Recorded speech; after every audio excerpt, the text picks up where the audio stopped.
is their Yaki layered style. This is in the length 16 inches.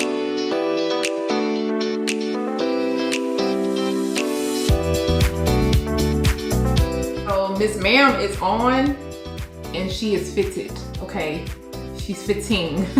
She's fitting really well. This is laying down very, very flat. That is definitely giving scalp. You can still see some of that Yaki texture in the front, which I love because it just helps kind of blend the lace in even more. As far as the length of this hair goes,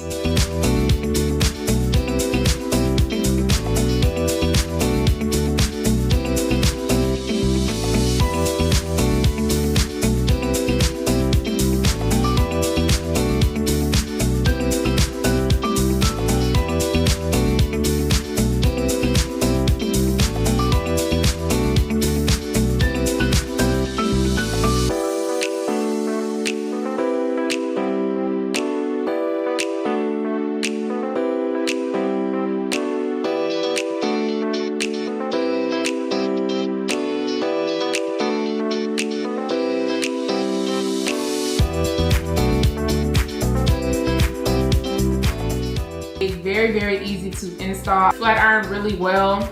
It's Yaki texture, so for me, you really don't have to do too much when it comes to Yaki texture. Yes, Yaki can hold a curl. It's still easy for me to run my fingers through. This one feels really lightweight and the Yaki does feel soft, so it's not dry all the way through. I just noticed it like right at the little parts of the ends. But once I straightened it out, it didn't feel as dry. I feel like it looks super natural. It's not doing too much and that's okay. Sometimes you need a wig that's not gonna do too much, that's still gonna give you this my hair look.